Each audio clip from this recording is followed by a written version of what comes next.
Well, guys, we are back for another episode of the Global Asshole Show, episode 88. And what are today's topics? Watching Astrum's El Nino La Nina video. Israel is doing war crimes / genocide. Biden's approval tanks after supporting Israel. Cenk Uyger thinks Biden is guaranteed to lose. New House Speaker is crazy. US-China nuclear arms deal. And who is not a grifter? I think I mentioned it too some time ago we need to do that as a topic. And oh boy, that's going to be very interesting because we got like 10 or 11 people to discuss on who's a grifter and who's not. That'll be very interesting to wrap it up. Alright, so what do you want to start off with first? Let's start with Astrum's El Nino La Nina. So, of course, we covered a few months ago that El Nino has started up again, and we're going to be dealing with it for the next few years or so. And, of course, how much it affects the climate, because, as we mentioned before, El Nino La Nina is part of the Pacific Ocean where the temperatures in the oceans are higher or lower than normal. El Nino means the temps are higher, La Nina means it's lower. And you would think that, the temperatures of the Pacific has any impact on the world? Yes, it actually does. It affects Pacific everything. Is the biggest ocean in the world, so... Yep, it affects literally everything. And starting to see some impacts of that too over here in the Atlantic because of La Nina. Thank you for that. Oh no, El Nino, so thank you very much for that. El Nino, yeah. Alright, so let's go find that video. This was a very cool video I found. Saw it well detailed too and all that. So, let's get started. Brilliant for sponsoring today's video. Life on Earth is full of cyclical variations. We have day and night, the changing of the seasons, and the ebb and flow of the tides. Many of these changes happen over relatively short periods and can be predicted with precision.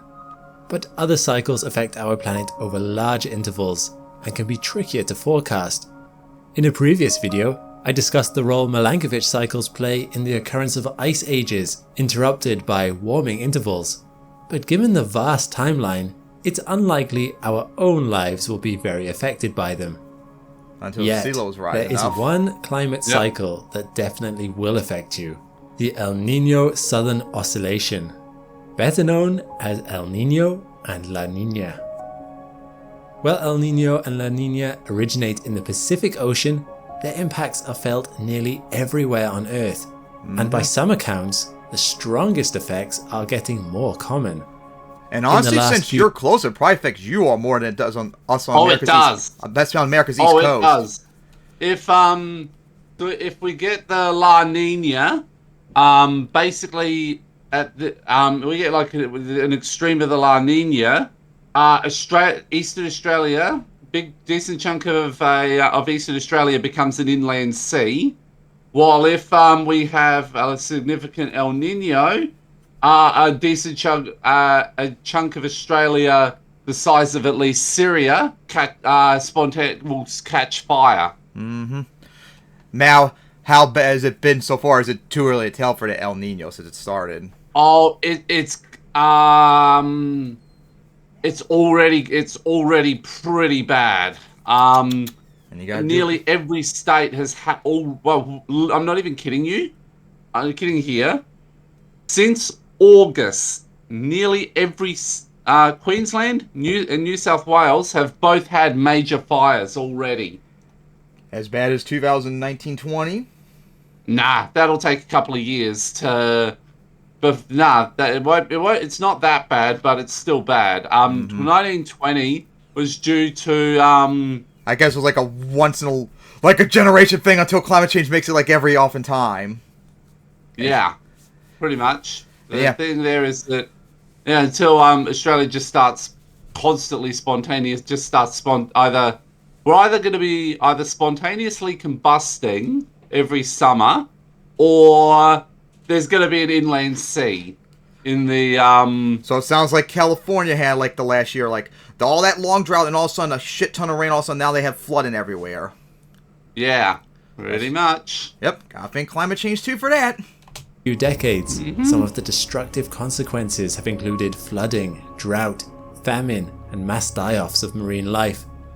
Indeed, a severe El Nino... Oh yeah, that's another thing that's very bad about El Nino. When the water gets hot, it kills off a lot of fish and all that. 'Cause Yep, they can't take that heat. and we've had mass fish kills in the last year. And I wouldn't be surprised if it affects coral reefs, like the Great Barrier Reef, which climate change already is causing enough problems with as is. You know, in Yep. 1998, Well, 1.5 to 2 degrees of warming by late this century. It will spell the end of the Great Barrier Reef. It'll be completely destroyed. And likewise, under El Nino, when the temperatures are lower, fish population in the area goes up immensely.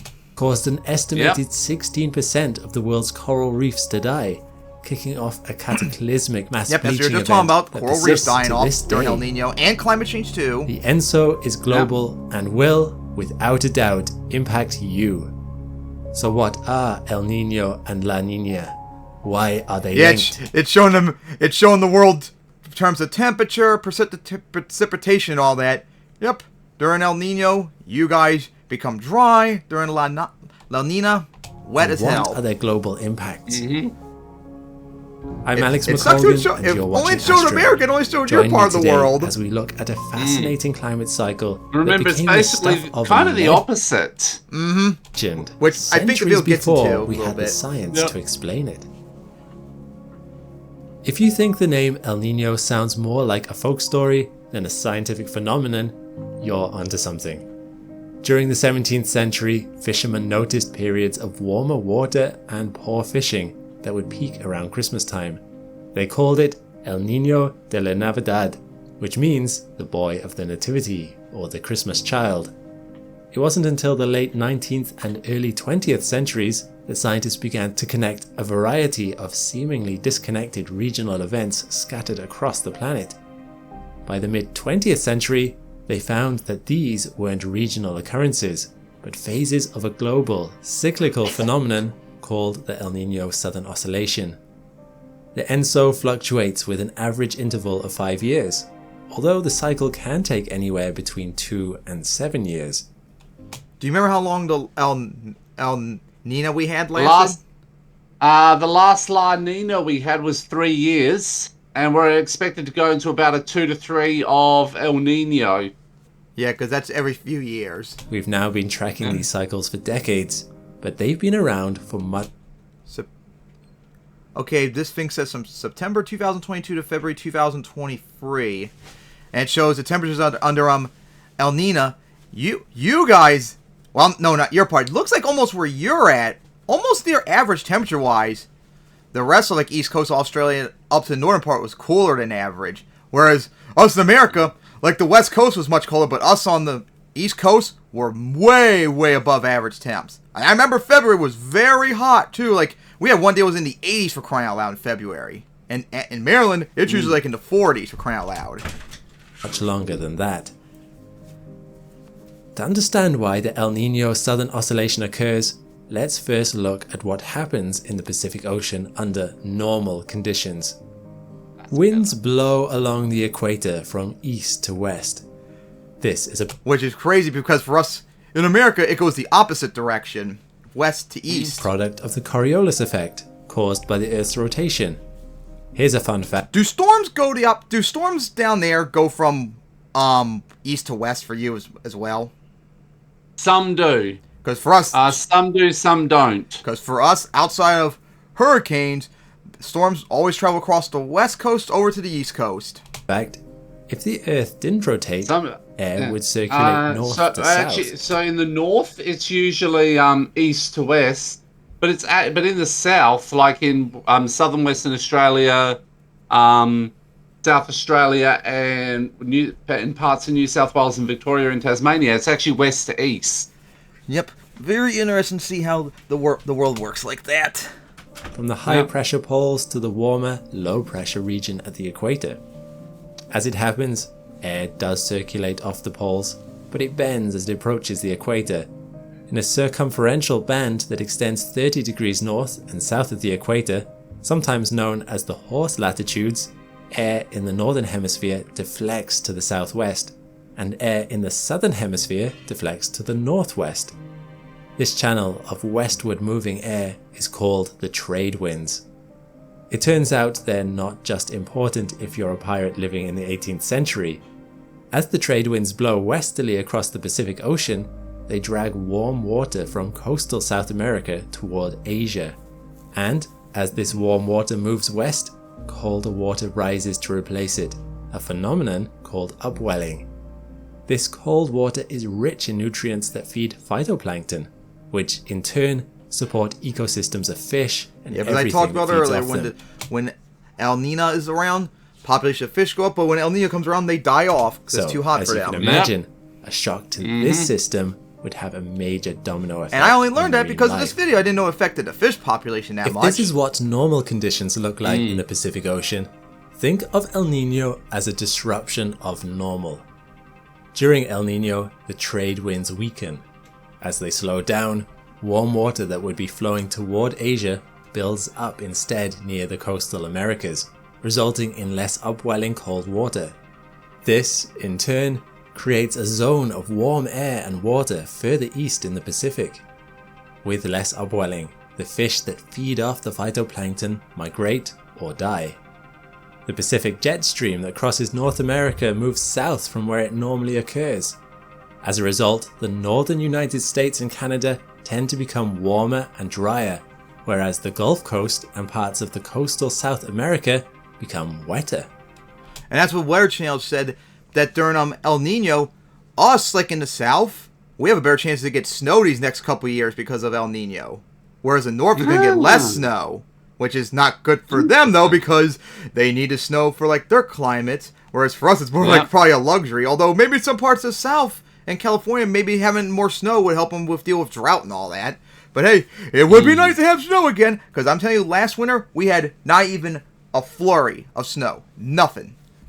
Dude. And that was boring. It made me sad. Peru and Ecuador receive their wettest months from April to October, and during more severe El Nino years, rain and flooding in those regions can be catastrophic. In the severe El Nino of 1997 to 1998, devastating floods bombarded Peru, collapsing bridges and burying entire shanty towns under a meter-thick layer of mud. In total, 250,000 people were displaced from their homes. The region of Tumbes, which is normally arid, received an unbelievable 16 times its average annual rainfall. Outside the Americas, El Nino sets off a series of domino effects that significantly alters weather worldwide. The increased rainfall in South America typically coincides with a pronounced period of drought in South Asia and Australia. Yep, as we talked about earlier. Yep. So, when you guys are dry, South America, like Peru and all them, get pounded with too much rain. And likewise, some parts of the South do as well, of America. Severe famines have been recorded in India. Yep, El Nino La Nina affects India very badly too with their monsoons and all that.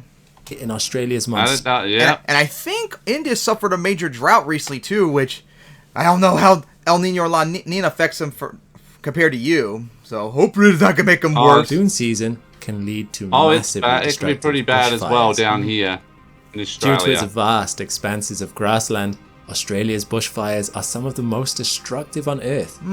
As we remember from 2020. An event that could occur late in 2023. Leaders are understandably worried given recent warming trends. You may remember that in 2020, in a non-El Nino year, bushfires wrought nightmarishly apocalyptic scenes that left 50 million acres of land charred to a crisp. Australia is a literal tinderbox over which El Nino looms like a as you literally said earlier. Unfortunately, so local officials are wise to prepare for the worst. Just the unfortunate reality when your continent is mostly a desert. global scale, the average surface temperature during El Nino rises 0.1 degrees Celsius. That's another problem with El Nino. It causes global temperatures to rise too. So we might be shatter. Well, actually, I wouldn't be surprised if we shatter records for heat this year, breaking 2016. Because Kyle covered it a few months ago. We were like just destroying records left and right during this last year. So unfortunately, I wouldn't be surprised if 2023 and the next few years are the hottest years on record, which is not going to be good. Yes, that's right. But not all El Nino events are severe. Some can be rather mild. Something to keep in mind before you hit the panic button. I wonder how the last La Nina was. Was it like very strong or weak or what? Do you have any idea? It was strong. It was strong enough that Australia had an inland sea for about 6 months. So, yeah, it was strong. Impressive. Average El Nino lasts from 9 to 12 months, but on rare occasions they have lasted for years. The world's climate is a pretty complex system responding to a number of inputs, so the effects of El Nino are best understood as relative to what the baseline would be, which is why no two El Nino years are alike. La Niña is the opposite side of the El Nino Southern Oscillation. If El Nino is a hot event, then La Niña is a cool one, although some regions do experience warming.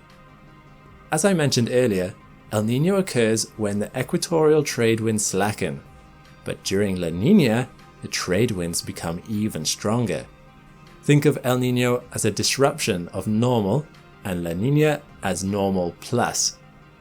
The trade winds blow even more warm water from coastal South America toward Asia, resulting in more upwelling of cold, nutrient-rich water near the Americas.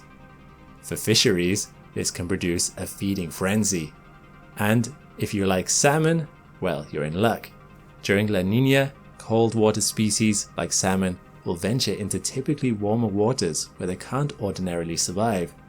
The same is also true of squid, in case you prefer calamari. Meanwhile, in Asia, the influx of warm equatorial water produces wet conditions, the opposite of the drought experienced during El Nino, causing a spike in tropical cyclones.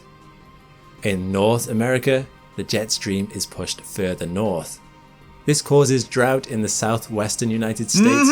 Which, remember, California's dealt with the last few years really badly. Yep. And it causes us to be much hotter. And of course, I don't know if they're going to... I'll hold off because I think they might get into it a little bit. La Niña Because the bigger problem for me exacerbated a with mega La drought Niña. in the southwest United States, making it the worst in 1,200 Yeah, there was years. major drought last, 2 years in California. Also parts of, Texas and Oklahoma, and all they had major droughts. Just look at this image of Lake Mead, where the Hoover Dam is located. Getting absolutely, Yeah, it shows that... getting absolutely flooded. The light area is the so-called bathtub ring, ordinarily covered by water. Now, with all this talk of trade winds and jet streams, you might be wondering how La Niña affects hurricane season. Yes, this is the main thing for me, because when La Nina is around, hurricanes are much more active in the Atlantic, so that's not good for me. Well, depending on where you live, the news is either good or bad. The Atlantic often experiences... let me go back a bit. The new La Niña affects hurricane season. Well, depending on where you live, the news is either good or bad. The Atlantic often experiences a much more severe hurricane season during La Niña because the shift in the jet stream produces greater atmospheric instability in the southern Atlantic. But the Pacific Basin actually sees fewer hurricanes, a sign of how drastically different these regional effects. Yeah, I thought the Pacific gets less hurricanes from wind shear and also the colder temperatures too in the water, because that's what hurricanes need. They need no wind shear, and they also need warm water, or else they just die off. So hey, maybe cyclones will be less active for you for the next few years, but for us in the Atlantic, no. Which has been good for no. It's that'd be good for Queensland. Which is pretty bad because even though we didn't really have many we didn't have much hurricane activity in terms of damage this year.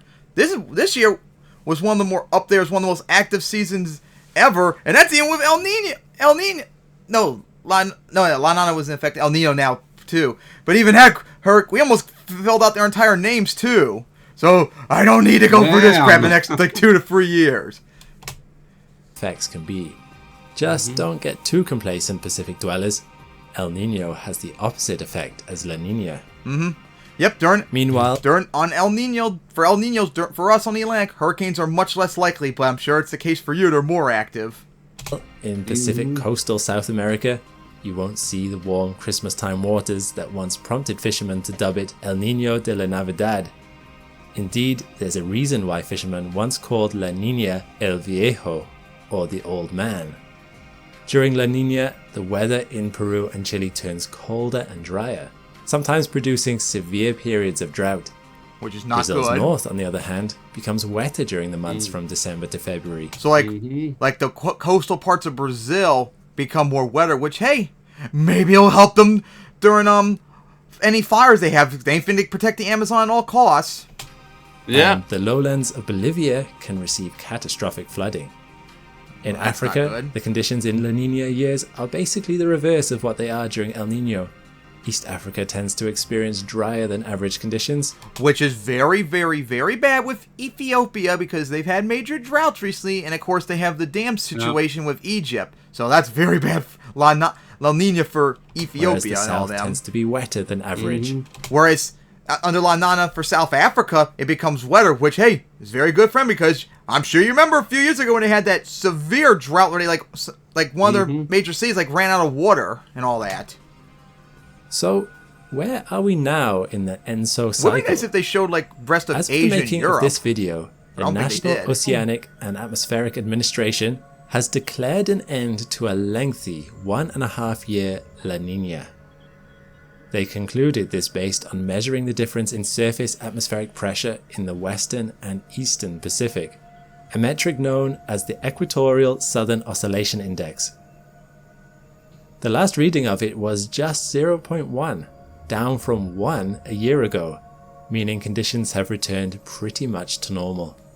It's still early to say anything definitive, but there are already indications that an El Nino will occur later in 2023. Currently, I think this the video is NOAA is I think this forecasting video is 4 months old, 60% so chance that that El would probably Nino already be in sets effect in by now. autumn.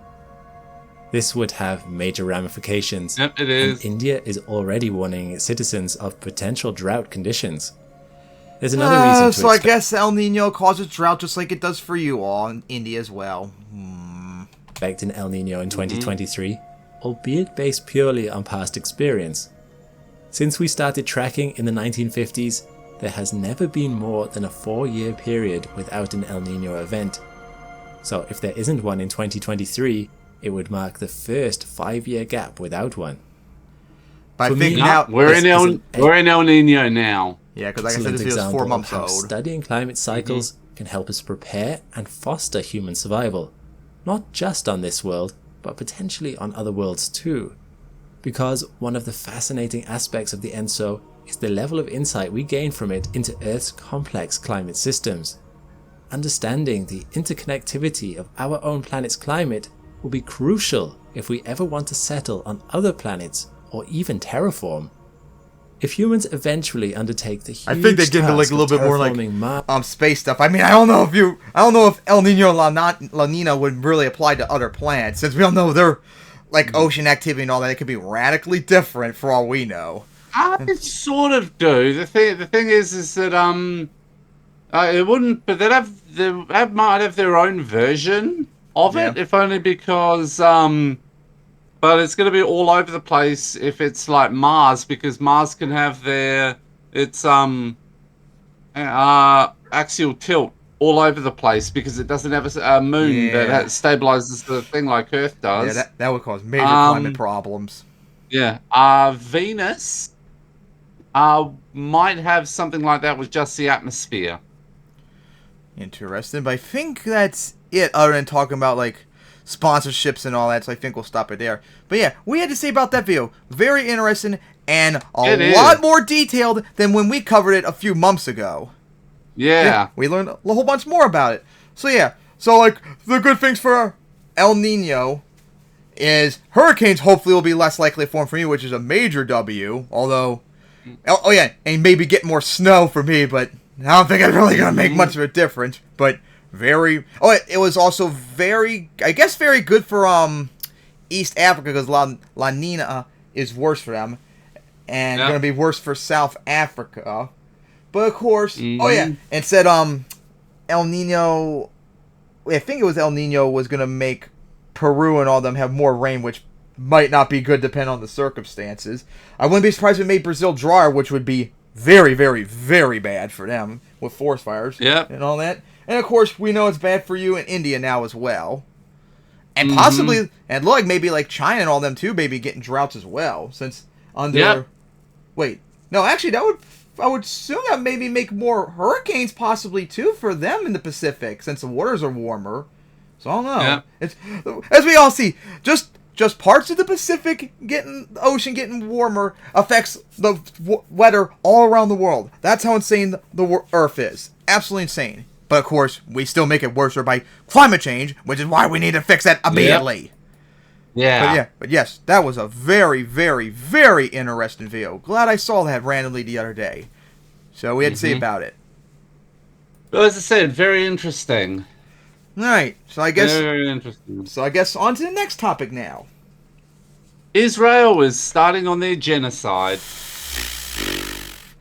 Of course, as we covered in the last episode, when this Hamas-Israel war started, now Israel, for like almost a month now, has been pounding and pounding and pounding the Gaza Strip with missiles and all that, and they've killed thousands of innocent Palestinians, of course, to my no surprise whatsoever, as they're acting way out of proportion to what this is supposed to be. And they're not even have done like an actual ground invasion yet that I know of. This isn't like just like... that has started.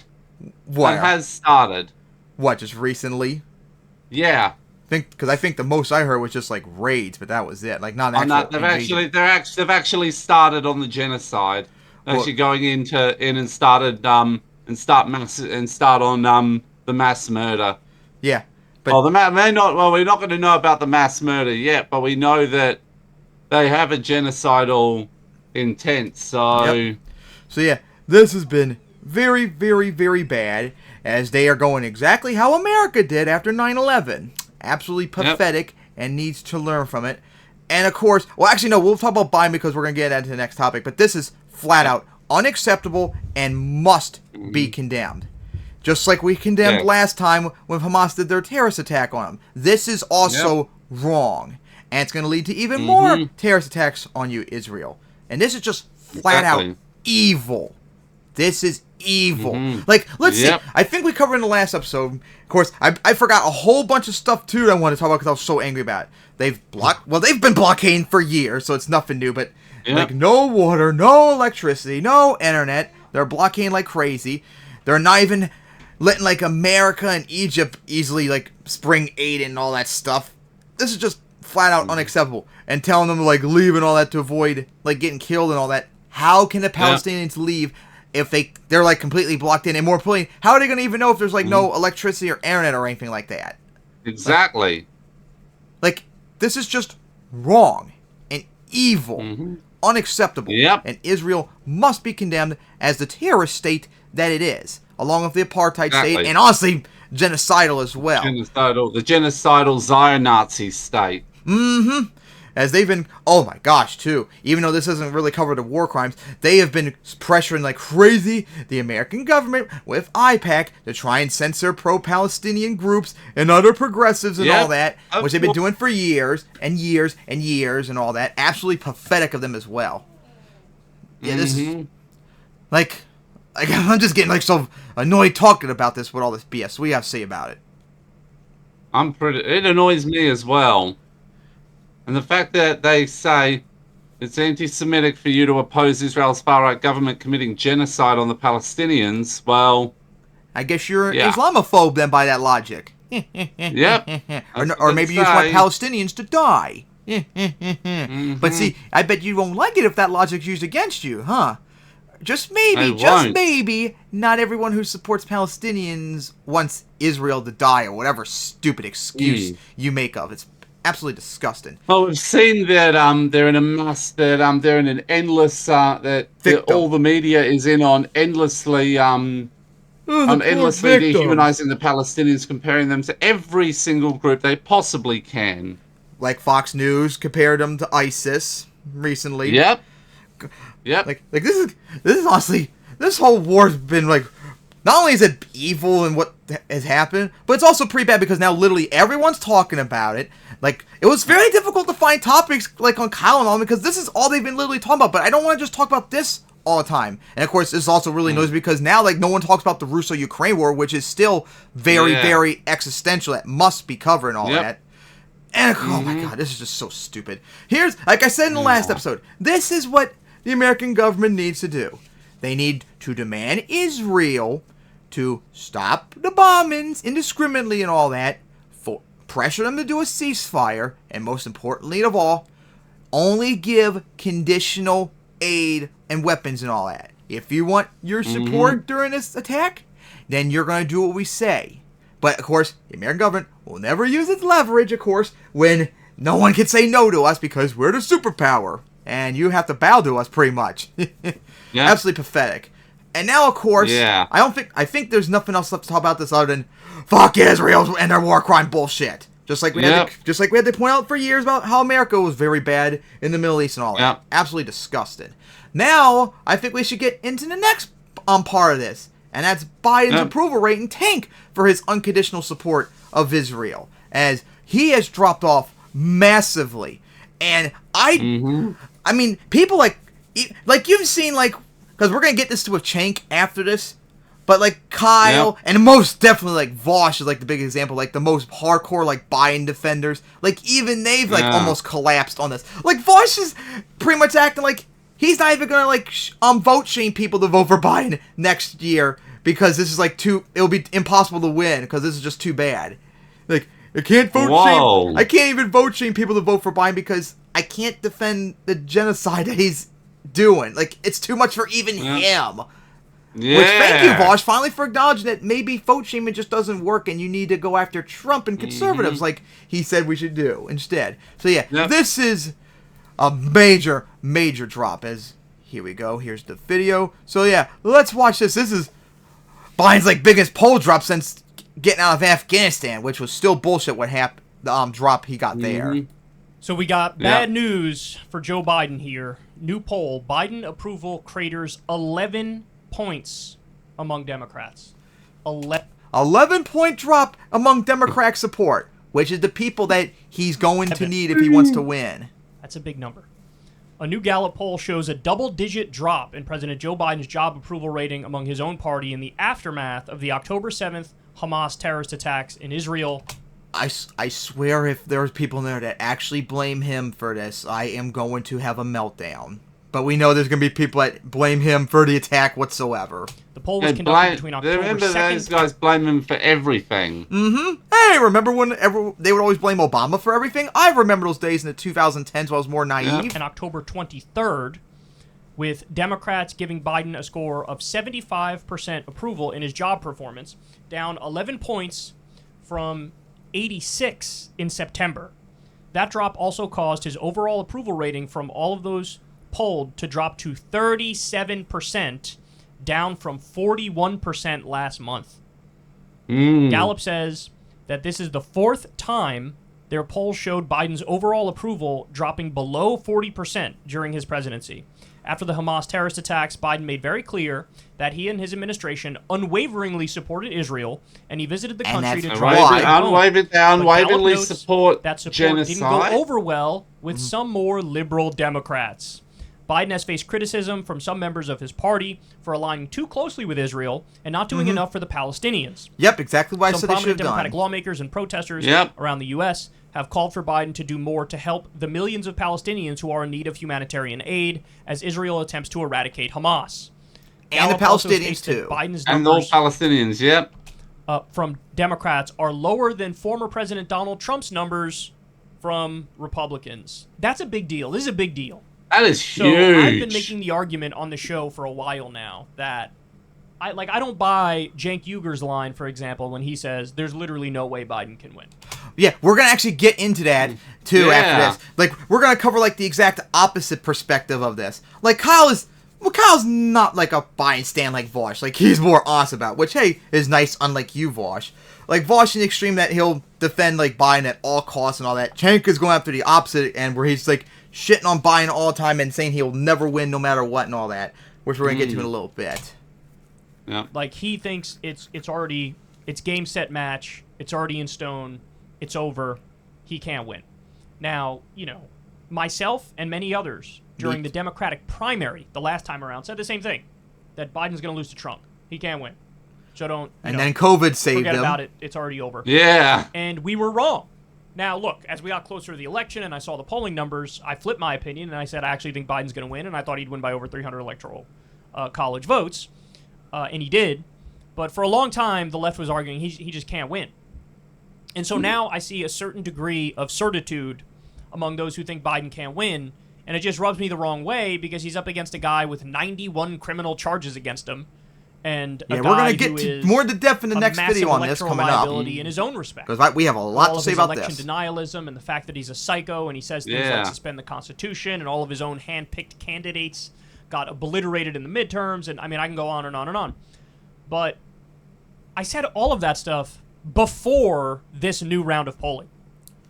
And when I look at this, I think the video was like around the time this terrorist attack happened, so I'm not this new sure. round of polling, even I'm at the point now where I'm like, if it was 55% before, 55% chance Biden wins, 45% chance Trump wins, now we're looking at maybe 60-40 in the other direction. I don't 60% know Trump about wins, that 40% one. Biden wins. Because he was already kind of barely hanging on, but you're going to lose some core constituencies with how he's treating this war. Might be a little bit more of a bold take, but I honestly don't think this would probably affect Biden that much by next year. I don't think it would probably affect that much. Because I wouldn't be...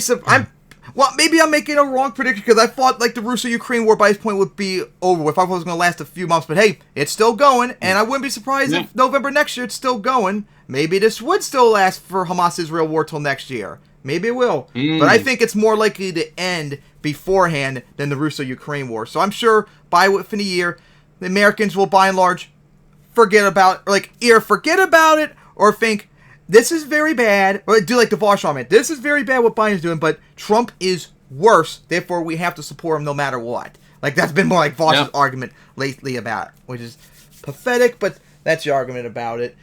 And, of course, well, we're going to get to the other stuff later because we're going to cover that because there's a whole bunch more coming up in the next video. But I don't think it's going to affect Biden that much. I think people are going to get over eventually within a year. Just like, this is one thing I don't like about Kyle the last, like, year or so, and a whole bunch of other people, like, they're covering the polls like, oh, Biden is losing to Trump by, like, all these big numbers and all that. Guys, it's a year from the election from now. Wait till it's, like, a month or so away from the election. Then we cover the polls and make our assessments of them. Right now, it's too early. Yep. Do you know, like, I remember back in 2011 when I first was able to vote in 2012, then the summer of 2011, Obama was losing to Romney and a whole bunch of other Republicans. But guess what? He beat Romney in the end. I remember when Kyle covered back in 2007, like, the leading Republican Democratic nominee at the point was Hillary and Giuliani. And guess what? Neither of them won the nomination.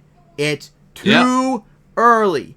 When it gets closer, people sober up, and then they say, oh, okay, it's Trump or Biden, so they're going to vote no matter what pretty much for one of those two. So let's wait and see what's closer before we get, like, all fear-mongering about it. Do not agree with him. Yeah. Do not agree with the, like, green light for Israel to massacre innocent civilians. They don't agree with that. They think it's disgusting. And I think young voters are correct on that front. And also, you have, like, Arab Americans and Muslim Americans. Oh, yeah. I don't know if Kyle covers this, but there was a poll that others covered where at the moment before this happened, Arab Americans had like a 55% approval of Democrats. Now it tanked to 19%. Holy! Now, Whoa! Arab Americans are not that big Arab Americans are not that big in America, so I doubt it would make that big of an impact. But that's still a major, major drop. It's cringy, too, because Arab American support for Republicans went up during the same period. Like, why? Maybe some of you are like jihadist Islamic fundamentalists, but why? The Republicans want you all dead and kicked out of the country, even if they agree with you on the social stuff. Like, just no. Absolutely going to flee too as a result of this. No. And those are some very important constituencies in some very key swing states. Michigan, which has a huge Muslim population. Man, this is not like... Yep. He's failing massively. Putting aside, which we shouldn't, but the moral and ethical considerations of the conflict and Biden's role in it, even just from an electoral perspective, this is a disaster. Because the whole notion... This is just as bad as the Afghanistan one, even though that was bullshit, too, when his polls dropped. Yep. This one is more self-inflicted. Being, like, really over-the-top, massively pro-Israel. You have to understand, that is mostly a thing in Washington, D.C. It's the impact of like the AIPAC majority and of J Street Democrats and the Israel don't lobby. support Israel's genocide of the And so Palestinians. there's, like, So because of that, you ideological need to and support our side of the financial issue. Since motivations you're part of our Yeah. party, to be remember? very, very pro-Israel, no matter what they do. But among the American public, like, they're gonna have way more nuanced opinions when they see Israel carpet bombing women and children, which is And exactly just like all the polls show Americans support left-wing policies. You know what you do with that? You enact them. You do Yep. it. You don't fight them. You just cave and do it.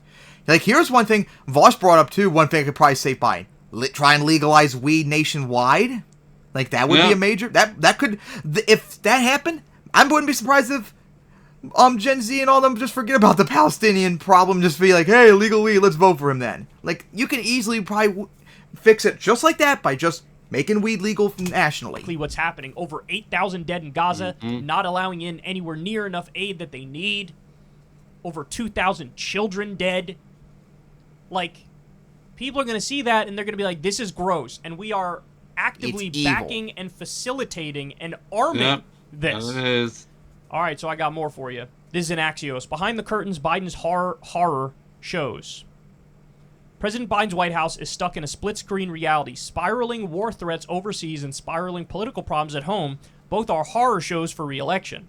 Top officials believe Biden has been at his best in managing the early days of the Israeli-Hamas war. Agree to disagree. But they privately concede that things have never been worse politically since the 80-year-old took office. It's hard to see how to brighten his public image on issues haunting the American public. Crime, immigration, inflation, race, trust, and now 2 divisive wars America didn't start. Biden's top aides are deeply frustrated and somewhat bitter, said one backer in frequent touch with the West Wing. They think he's doing a great job, and by many measures he is. But private polls show the same hurdle as public ones. Brutally and stubbornly low popularity broadly and on topics animating voters. He's tied or trailing former President Trump nationally and in swing states, even though Trump was indicted 4 times on 91 It's too early to cover felony those counts and is polls, spending though. many days Remember in that, court. people. It's too early. Biden gets crushed on his handling of immigration, crime, inflation, none of which will likely turn around in time to put a new spring in his step. It's not death by one issue, but by half a dozen. Oh, my God. Crime has gone down in the last few years. Inflation's massively gone down the last year. Thank you, Biden, for that. I don't know why conservatives keep bringing this up. Inflation is low. It's like, I think it was like 3%, which is about normal, I think. And immigration, guys, Biden's doing your right-wing policies on immigration, which is not something we like. So maybe you should praise him for doing that. Like, he helped funded building a part of the wall. Something you guys like. But you give him no credit for it. And hitting at once. And not allowed the to, load-bearing remember? wall breaks, one Biden official conceded. Many of Biden's own voters don't want him to run. A daunting...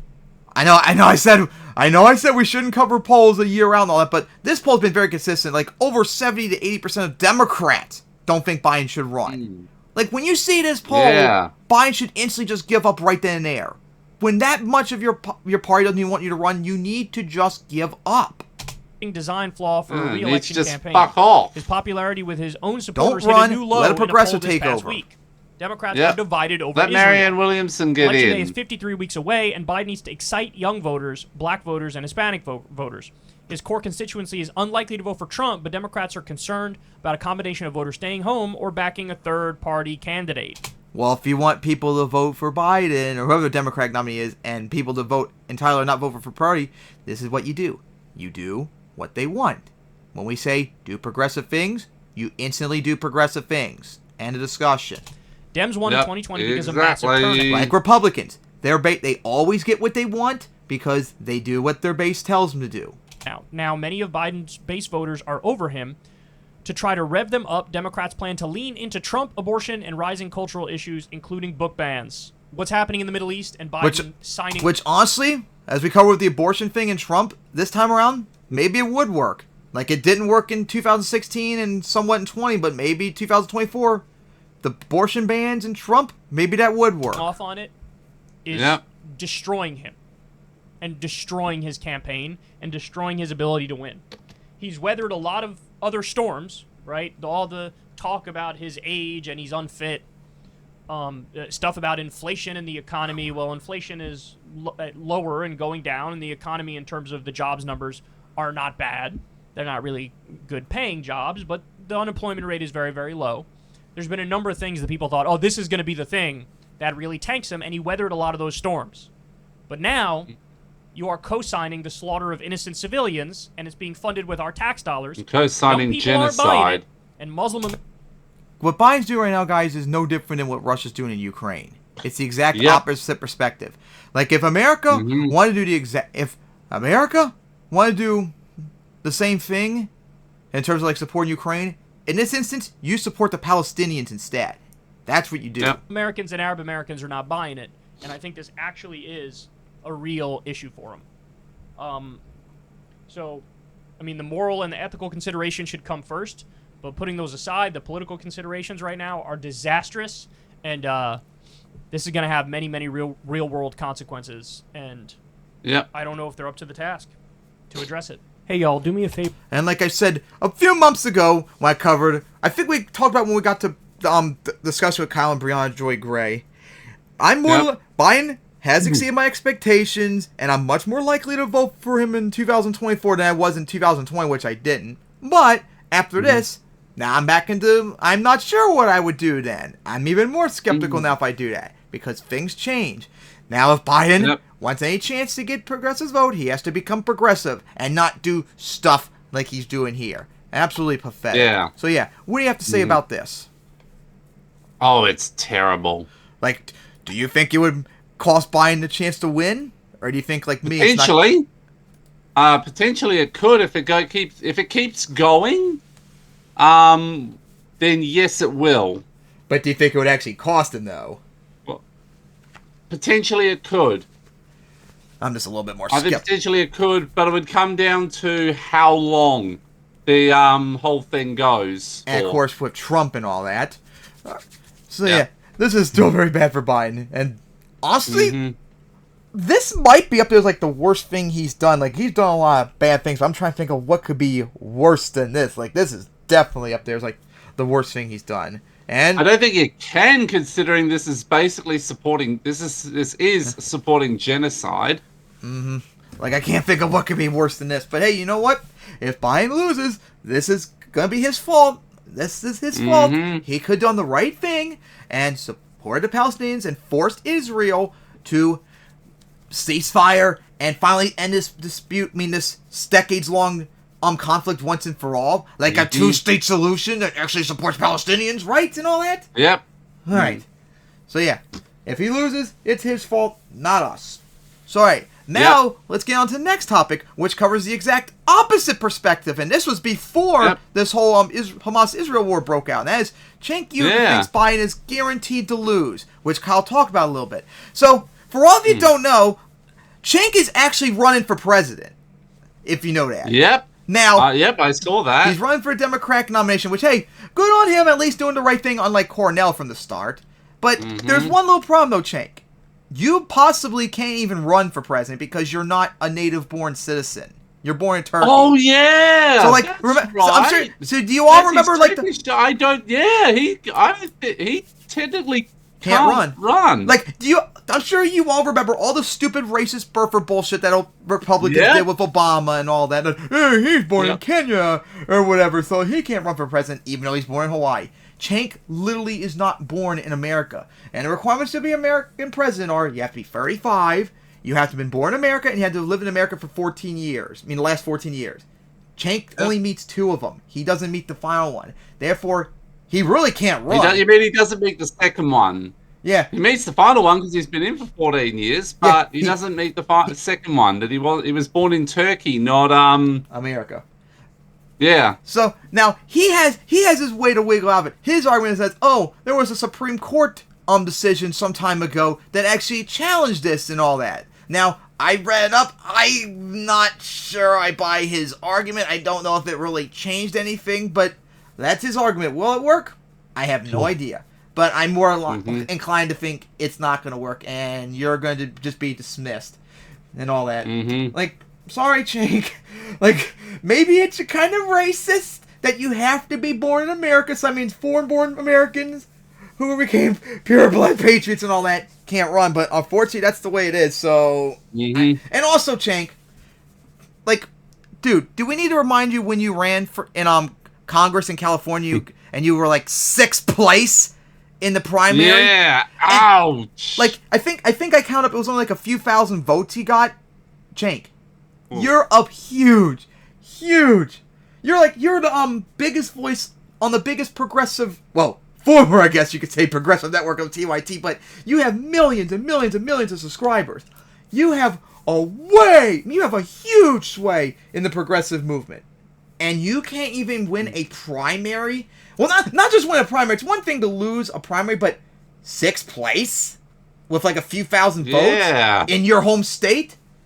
At the bare minimum, you should have gotten at least 2nd place with tens of thousands of votes. At the minimum. Exactly. That should be like your worst case. Best case scenario is you should have just won in a landslide with all that. Since California's supposed to be progressive and you're the biggest progressive voice in the country, like that should have been an easy win for you. But not only did you lose, you lose in a landslide. Like Cenk, this might be a bold thing I'm going to say. I think if I ran, I would probably be about the same as him, and I'm a nobody. Like, think about that, Cenk. A possible nobody could do just as well as you. Like, if I finished 6th place with a few thousand votes, I wouldn't be surprised. The fact that Cenk lost by with a few thousand votes in 6th place, that's stunning and embarrassing. So, your track record is not looking good, Cenk. And plus, you probably can't run here. So, yeah. Man, we're getting quite off topic. So, of course, he's running for president and all that. He's doing a book tour and all that, which, honestly, a lot of people think that's the real reason, to do, like, a book tour and all that. And, of course, he's been going on, like, the last month and all about Trump. Man, Biden is guaranteed to lose. He's not going to win, and Trump's going to win and all that. And as much as we don't like Biden, and of course, with the most recent Hamas-Israel thing, he is more likely to lose now than he was before. But even that, I still don't buy the arguments. And I think a lot of these people, too, like Cenk, seem to vastly underestimate how much of a bad situation Trump is in. Because as bad of a situation Biden is in, Trump is in way, way, way, way worse position. It's not even close. Trump is in a way worse spot. As bad as Biden is, he's not indicted. He's not facing like possible jail time or anything. Trump is. So whatever the bad situation Biden's in, Trump is worse. So yeah, let's watch his debate with Crystal and Kyle and see how bad his arguments will be. By the way, I want to say congratulations on these things are difficult. It's very easy to, take shots at someone who's out there in the square trying to do a thing. And so, I admire your courage in putting yourself out there. I just want to say that. But, part of your rationalization is like Biden is going to lose. But Trump's got a lot of stuff. Before I continue on, just don't say, guaranteed to lose and all that. You're going to look silly. Say you think Trump is going to lose, which, fair enough if you think he's going to lose. But just say that. Don't say, he is guaranteed to lose. Because then when he doesn't lose, you're going to look as silly as all the people like Dim Fool and all that said Trump was going to win in 2020 with 49 states and stuff like that. You look as silly as... No, there was, there were those actually, thanks for reminding me. I just remembered another person I could add. Ooh, Dim Fool. That would be very cool. Yes. Yeah. But yeah, you guys look silly. I thought Trump was going to win 2016, but I never guaranteed he was going to win. I thought Biden was going to win near the end of 2020, but I didn't say he was going to guarantee it. I still think Biden right now, despite all his problems, is still going to win and all that in 2024 with Trump again. But I'm not going to guarantee either way because you don't know. Yeah. Shit can happen. So just say you think he's going to lose. Don't guarantee it. It will make you look a lot more reasonable if you said that. Going on here too. So how do you look at the legal landscape? Cenk just shaking his head when Crystal brought up Trump's problems. He's in big trouble from a legal perspective, and how does that tie into his smugly dismissing it. Yeah. So let's break that out. So first of all, thank you for the kind words. I appreciate it. And yes, a lot of people are like, oh, you can't win. Oh, really? Oh, you geniuses just figured out that it might be a long shot. Okay, yes, I'm perfectly aware that it's a long shot. For you legally should not have a shot, unfortunately. You can't run, period. Second of all, the reason I'm running is because of another giant piece of news that came out today that further supports exactly what I've been saying all along, which is Morning Consult poll saying that Biden is now losing 5 out of 7 swing states. and tied in. Again, like I said earlier, it's too early to cover him. Like, around this time, Obama was losing to Romney and all the other bunch of Republican candidates, but he still won in the end. It's too early to say. Yep. He's barely hanging on. Way too early. He's losing Pennsylvania. We cannot lose Pennsylvania. We can't come close to losing Pennsylvania. He's down by 10 points to independents. What I'm trying to do, guys. I know I said earlier dismissive, but I remember the polls about independents earlier saying like the opposite, that independents are more likely to support Biden than Trump. So it seems like a confliction there. That it's in. That as if a guy who's down 24 points on the economy can win. It's never happened. And people think Biden is the one miracle charismatic candidate that is so overwhelmingly liked by the American people and so good at politics.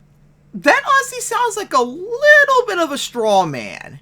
I mean, there definitely are people that think Biden's like perfect, but even like the most, but even like Bosch, who I think is like the most pro like Biden stand of all, even he probably doesn't think he's like that perfect and all that.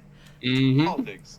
That he's going to overcome a 24-point deficit on the economy, 10-point deficit. I mean, when your opponent is Trump, it is possible. Sorry. I desperately. Like guys, Trump was when Trump won in 2016, he was the most hated president-elect ever. He was like under 50-60% approval. No one liked him. Biden wasn't even really liked either in 2020, but they still won because the opposition scared enough people to vote for them. Don't want Trump and likewise, Biden might be viewed as an awful president, but if his opponent's Trump, he has a chance to win because people really hate Trump that much that they will vote for Biden because fuck Trump. But Biden's going to lose. In fact, I literally bought the website BidensGonnaLose.com. Okay. Good job wasting your money there, Chang. And so I'm going to say it. Yeah, I don't know why the hell he's doing this. It's just so weird. And of course, thank you, malware bites were popping up when I was trying to read stuff. Freaking iceberg. Straight ahead. Well, it's also because I threw another person in. Okay. Oh yeah, here he goes. Uyger has on Wikipedia. Uyger has announced his candidacy in the 2024 Democratic presidential primaries. While he is eligible to run, he is not eligible to serve because he is not a natural-born U.S. citizen. Uyger disputes the legality of the constitutional requirements. He claims the Fifth Amendment case of Schneider v. Rusk as precedent for an Article 2 requirement. So, not exactly sure what that Supreme Court... But like I said earlier, that's his argument with how he can run. So Schneider v. Rusk was a... So he could run, but he can't actually, like, serve. Well, this is what... Then why would you allow her to... And why would you run in the first place? Well, if you can't technically actually win. Was what it says. Schneider v. Rusk was a landmark United States Supreme Court case which invalidated a law that treated naturalized and native-born citizens differently under the Due Process Clause of the Fifth Amendment. So that's his argument. This Supreme Court case nullifies the requirement. Because, I mean, it is treating him differently from the other candidates because, he's not a natural-born citizen, therefore he can't run. I mean, that does sound fair, but will it work? I don't know. So, we'll get to who, me, all that in a second. But to your point, Crystal, here's a second thing that I got to snap people out of the trance of. Because apparently they, I get it. Laymen don't know how the legal system works. First of all, if Trump wins, all the federal cases disappear instantly. In 1 second flat, they're gone. Jack Smith's cases, etc. Which honestly is horseshit. Just because you're president does not mean you should get away with any criminal cases whatsoever. I wonder if he'll pardon himself and fire everyone at the Justice Department who was trying to prosecute him. He'll even put them in jail. Please don't be ridiculous, okay? So secondly, well, how about the state cases? Ladies and gentlemen, we got him, right? No, we don't. He's going to appeal them. So what if he's convicted? MAGA and independents he's already charged with 91 crimes. Does it look like it hurt his numbers? He's crushing Biden. It hasn't hurt his numbers at all, and it's not. It does hurt his numbers, though. And he's not going to go to jail. It's been hurting him. And then what's going to happen? Oh, jeez, has it what? Yeah, and just wait till if he actually gets in prison or something like that. Honestly, if he did get in prison, he really should not be legally allowed to run anymore. But of course, it's happened before in America, so anything could potentially happen. But like, that's gonna look really, really, really, really, really bad for him at that point. Like, I really don't believe he could win if he was in prison. Like, I don't think he would be able to win. Mm-hmm. Even the worst Democrat could probably just easily win because of that. All they have to do is just point out he's a criminal in jail, and that, like, should be enough. A case scenario where he loses in Atlanta or loses in New York, and then he's convicted in a state court, but he's the sitting president of the United States. And by the time the appeals are done, it'll be like 2025, 2026. What are they going to do? Go arrest the president? No, they're not. And it's going to be totally irrelevant and totally useless if he wins the presidency, which he is completely on track to do right now. JankForAmerica.com, Biden's going to lose.com. So, I mean, I'm sympathetic to the idea. I'm sympathetic to the argument of, like, look, as you like to call him, Biden's a wounded antelope, right? Like, he's not. He's doing definitely well. more wounded antelope after the Hamas-Israel war. Just the face definitely value reasons, like, you know, he's really old and he kind of stumbles and bumbles his way through sentences, and so just like hello Trump too. Alone. Oh yeah, I don't like. I hate when people bring up that like Biden's too old to run. Unless you say the same thing about Trump too, I don't want to hear it. At this point, you're just a hypocrite. You just don't. Don't forget that Bernie's even older than Biden and But guess what? Bernie is smart and progressive. So I don't care if he's older. I would still vote for him easily. But I remember when Joe Rogan was talking about Bernie at one point, and he was like, "Yeah, but Bernie's head is like." Down near his sternum. But yeah, like, I don't want to hear any of you, like, go after Biden for his age, unless you go after Trump, too. If Biden's too old to run, Trump's also too old to run. But we all know that people that go after Biden for being too old will never go up against Donald Trump. And if you don't, then I'm going to dismiss it completely when you say he's too old. I'm sorry, I can't. But I do want to provide the counter-argument and get your response. Yep. So I looked at the Real Clear Politics average of the polls last night. And they actually have Biden and Trump dead tied at 44.3% nationally.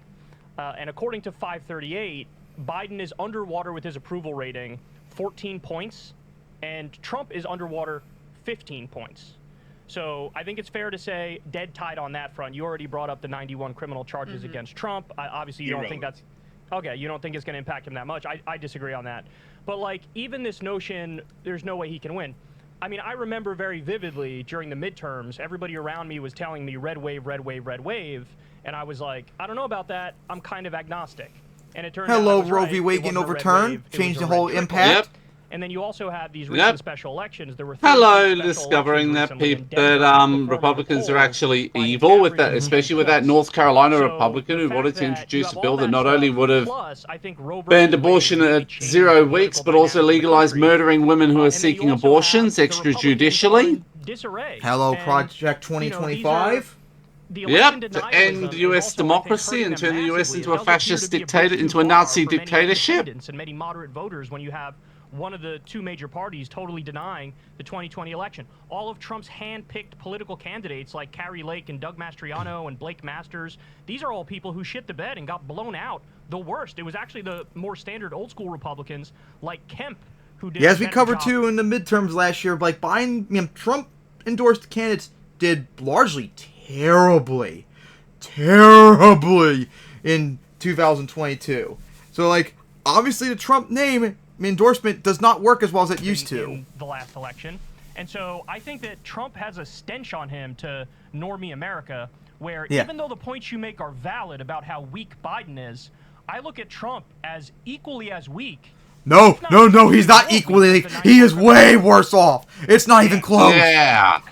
Biden is not facing indictments and all that. It's not even close. Oh my God. Trump is. Oh my God, I fucking hate that. I fucking hate that so much.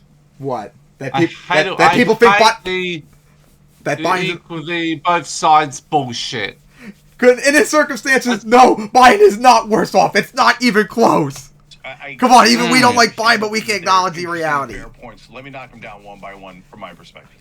So number one, is Trump a popular candidate overall in the country? No. He 55% of this country pretty much despises him. So how did Hillary Clinton lose to him? How did Joe Biden only beat him in the Electoral College by 44,000 votes? Like, people forget how razor thin the margin was.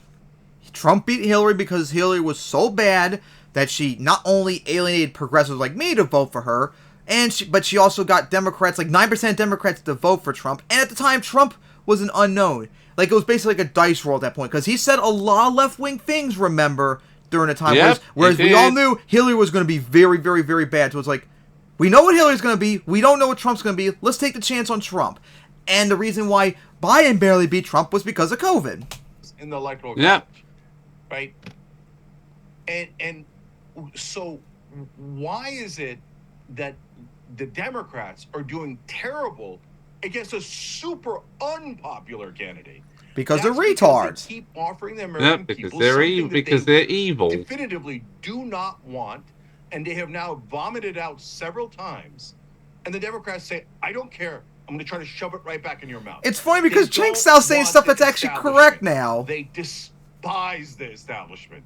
Every poll says we hate politicians. We hate the media. We hate everyone in D.C. So, and the Democrats go, oh, so you'd like the most establishment politician of our lifetime, Hillary Clinton. Oh, you don't want her? How about we pick someone almost as establishment as her, Joe Biden? And they're like, how clear do we have to be? So here's the most important analogy.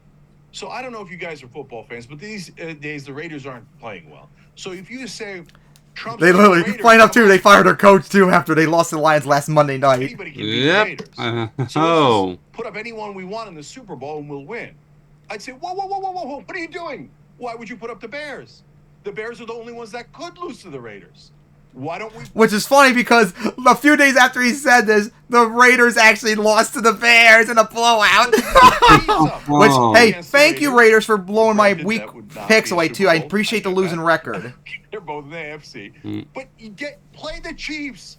Run the Chiefs. Don't run the Bears. Why are you? Oh, the Chiefs aren't necessarily doing that best though, Cenk. I'm sure you know that. Perfectly great. A very weak 6-2 team. Let's put me aside for a second. Come back to me, because give me the mic and I will run all of these guys out of town. They will like put. Cenk, the problem is you did run in a primary and you got obliterated in probably the most ideal situation possible. So what makes you necessarily think you're gonna destroy everyone in the primary? Debate, I'd win in a landslide. Yeah. He's gonna win the primary in a landslide! Hello, Denzel! That is so smug to believe that. Oh my god. Jesus Christ, Jake! What the fuck, dude? Like, the only one that could potentially do that is Bernie, and even he couldn't do that, unfortunately. You're not gonna do that. Yeah, but you could say Cenk's crazy. I don't believe that. Fine. Yeah. Well, you are. You're very high on Josh yourself. Shapiro, governor of Pennsylvania, crushed a Trump acolyte by about 20 points. He's very popular. He's strong. Yeah, you know what, Cenk? Josh Shapiro has a way better chance than you ever to get a primary landslide victory, even though it wouldn't happen. Actually appeal to the average man. Would he win Pennsylvania? Easily. We take Pennsylvania off the board. That's already ours. And then he would do 5 to 10 points better than Biden almost everywhere. Oh, yeah, that was one of the that's one people mocked him for. He said, oh, if we replace Biden with any Democrat, instantly Democrats are going to do 10 points better. No. Kamala Anus would literally lose to every single Republican because she, quite literally, is Hillary, pretty much. Only racists and sexists support her. Booty Judge, too. Yep, Mayo Pete. Like, no, there are worse Democrats than Biden. There are some Democrats that Biden's better at.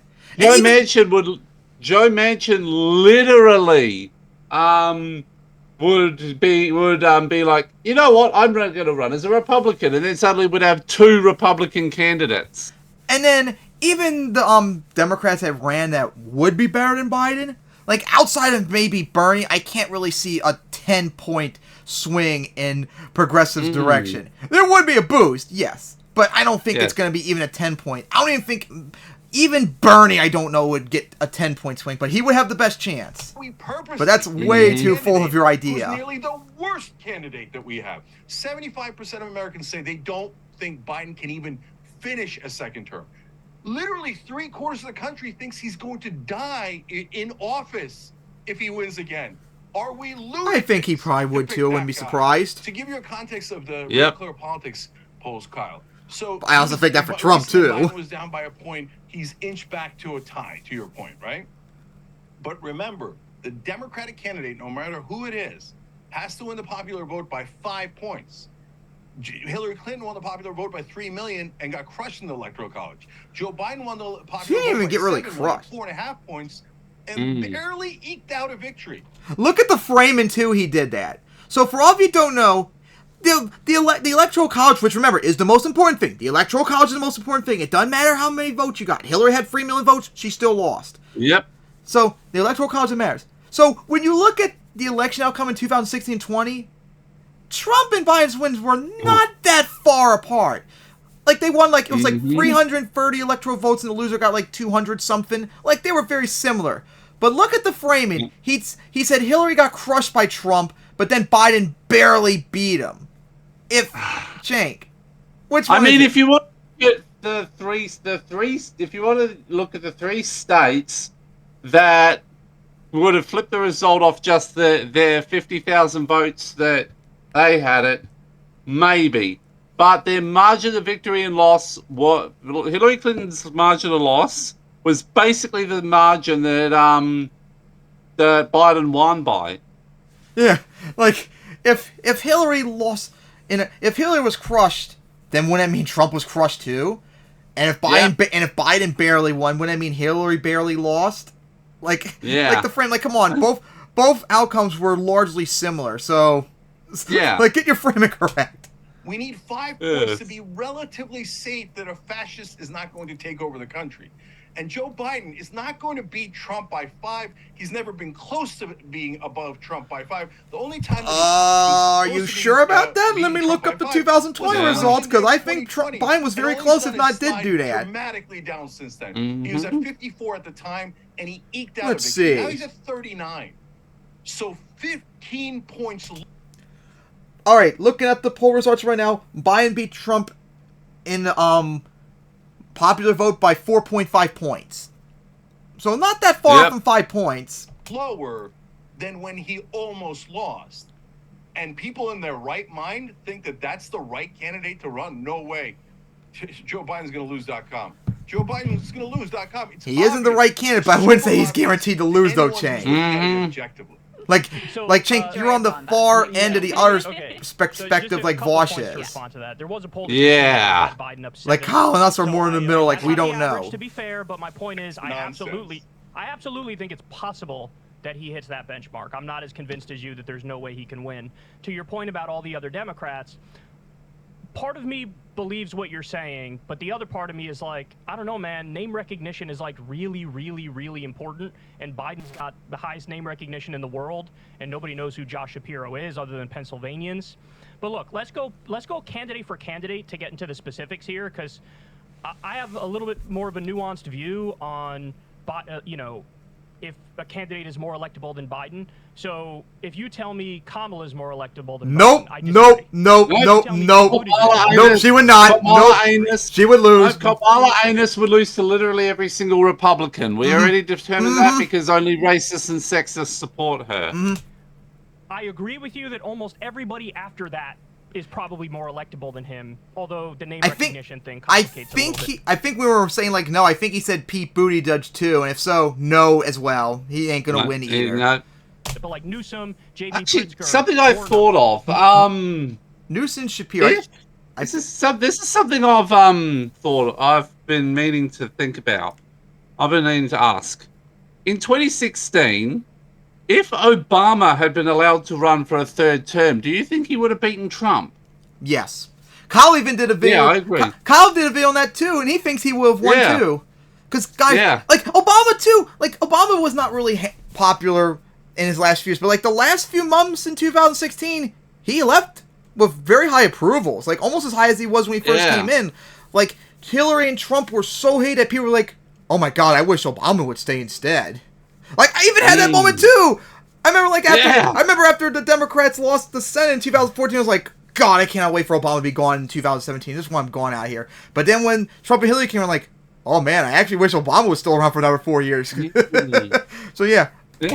Potentially Whitmer. Like, I feel like all of them are Oh probably yeah, So let's see about this: Shapiro, Newsom, and Whitmer.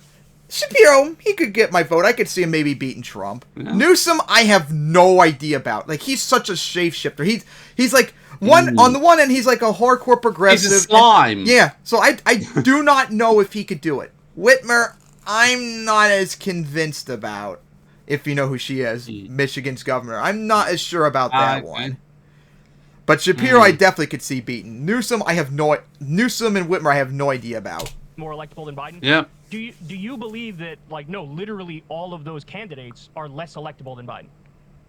Okay, so first of all, let's note that I'm the only presidential candidate in history that keeps arguing for other candidates. But that's because, look, guys, I'm in this because Donald Trump said that immigrants are poisoning the blood of our nation. That specific Nazi-esque quote is only argument used so there, far people. in world history by Adolf Hitler and Donald Trump. That's him saying, look, don't say I didn't warn you. I used literal Nazi quotes. And I had dinners with Nazis. Which And would I said unfortunately that apply there to were Cenk not here good because people he's on not Nazi side. a So natural we born have citizen to in the be racist Trump. Yep. concept that they have. And going in with a Yep. wounded antelope is insanity. So, okay, so then people go, you're right, Kyle. They go, Kamala Harris then. She's next in the line of succession. Did we vote on being a monarchy and I missed it? No, line of succession is when you're president. If something, God forbid, happens to the president, then you're in the line of succession. I'm sure you know, Cenk, historically, when presidents have a second term, usually the vice president runs to replace them afterwards. It's historically was very common. Cheney changed it where he didn't run in 2008. Yep. Then Biden also didn't run in 2016. And I honestly wouldn't. I think if Biden won in 2024, I would not be surprised in 2028 Kamala tries it again. It's historical. Yeah. But there's no line of succession in primaries. You just figure a thing out. You could just. I just hope it would be someone just completely and utterly steamrolls her. Well, hey, Steamrolls Kamala Anus though. Well, hey, she lost. I think she dropped out before even the first primary votes happened. So if she does Yes, run again, that was we can because only hope. after she got eaten by Tulsi Gabbard. Like the last good thing she ever She'll did. get annihilated. Yeah. She's a terrible candidate. So, I agree with you. Pete Buttigieg is so establishment. If Tulsi was relevant, I almost consider we should add her on the grifter list. But I don't think she's really irrelevant anymore. Yeah. So elitist, Yeah, she's kind of so died. She unlikable died an off. Average man. That I would put him in the Biden category as well. But as you just acknowledged, every governor would do better than Biden. Here, I'll I give think you he said he put another. Buttigieg in the same tier as Biden, which literally is the so most popular governor in the country. no. No. Biden's He's way a better than him. He would have a much better Democratic chance. governor in Kentucky. Yeah. Does anyone want to make the argument that Governor Bashir wouldn't be a better candidate than Joe Biden? Well, I have no idea. I don't know necessarily Bashir's policies, though, to say.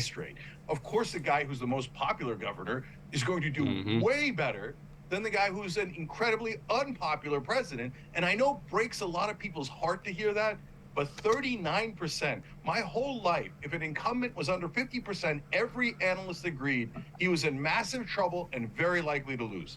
Now, we have an incumbent under 40%. Never happened. An incumbent winning when they're under 40%. But of course, things change. Trump. Trump's so bad that Biden, no matter how bad he does, he might still win. And literally has never happened. You're dismissing it. We don't need the Chiefs. We don't need the most popular governor. We don't need guys who would be up 5. Cenk, I would say maybe the Dolphins are the best team in the league right now. I would say maybe switch teams. Even if you're not going to pick me, let's go. Let's have a real race, and then I'm happy to run against Bashir, Shapiro, Newsom, and But Mike you Case. can't run Cenk, though, most likely. But for now, guys, Yeah. Or at least I don't become go up in the president. polls, and I don't put enough pressure on Biden. The Democrats in Washington are going to sleepwalk us right into that iceberg. And then when we're in the freezing water going, oh my God, what happened? How did we lose democracy? How did we live under a fascist state? I'm going to tell you guys, what did I tell you? Why did you run the weakest candidate in history against the fascists? He is What not kind of the weakest insanity is candidate in that? history. Pick Kamala any random Anus Democratic is. governor, Yep. and they'll do way better than Biden. So, I don't think either one of us is arguing that Biden is a particularly strong candidate. He is weak. I'm not as convinced. But Trump Yeah. has more he's weaknesses. For sure, gonna lose. And I also see clearly that we could do worse. And I just pulled up, this is the Democratic primary nomination without Biden, you know, where they float a bunch of names and see who comes out on top. Kamala Harris, 29% is number one. Now that is unfortunately the Democratic base's fault. And unfortunately, Cenk, that also is name recognition. Like, nobody likes Kamala, but she's the vice president, so she's going to get a major boost and all that. Which something you dismissed earlier, that Cenk doesn't think name recognition matters at all. Once you become like the Democratic nominee, that's like null and void. Name recognition has a lot of power, just like incumbency. I don't like when like Vosh and other people like smugly dismiss that Biden can't win the primary because he's the incumbent, so shut up. No, he can lose the primary. That's happened before historically with presidents, incumbent presidents. So you shouldn't just smugly dismiss it, but it also is still a huge bonus. I think all three of those are way worse than Biden in every respect. Wait, who's the third person? All three of those. 2 is Hillary Clinton, and number 3 is So I think Buttigieg, Kamala, and Hillary are definitely worse than Biden. In every respect. Why would Democrats even want to try Hillary again? She lost to Trump. And honestly, she probably doesn't want to run again because she's going to get steamrolled by literally everyone, everywhere, ever. Crystal. I think even you could beat Hillary Clinton, Tim. Oh, that would be sad for her. There's more people. I wonder what would be more sad. Me doing better than her or doing better than Cenk?